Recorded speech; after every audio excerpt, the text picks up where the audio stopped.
And here at home, an emotional night outside our state capitol, people gathering in support of Ukraine. KOCO's Abigail Ogle is here in studio. And Abby, we spoke to people who have family on the front lines of this fight. You guys said it. It was an emotional night. Tears, anger, fear, and some hope. Let's start with Vitali, whose brother took up arms to fight against the Russians.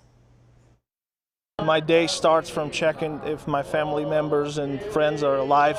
Vitali shared this picture with us of his brother fighting for Ukraine. Way too many innocent people are going to, unfortunately, die in Ukraine.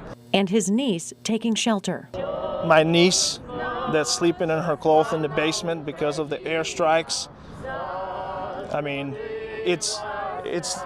are we going to continue waiting until we have to lose sleep and our kids going to be in the same situation? Vitali wants other countries and the U.S. to step up and do more. But I think we can still do a lot to protect the sky. I think we can give air defense systems and maybe in a short time even train, personnel in Ukraine. We also spoke to Tatiana, who tearfully told us about her family back in Ukraine.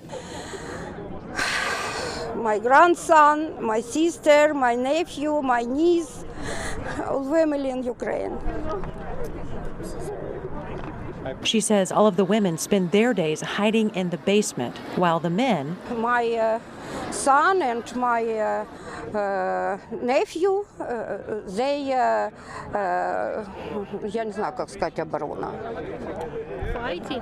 Fighting. Yeah. She has this ask of Oklahomans. Please pray. Yeah, I pray too. Everybody pray now for stop war.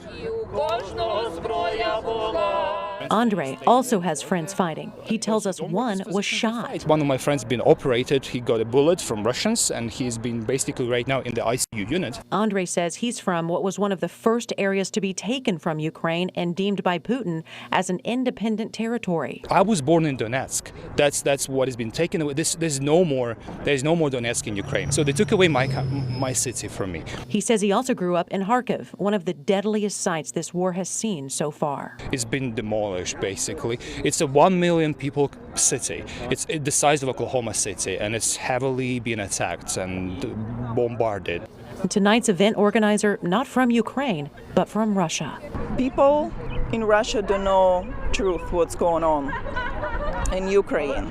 They don't know it's actually a war going on. They've been so brainwashed with Putin's propaganda. They're fighting for freedom. And what's more important for me as Russian, they're fighting for freedom for Russian people as well, to stand up against Putin's regime.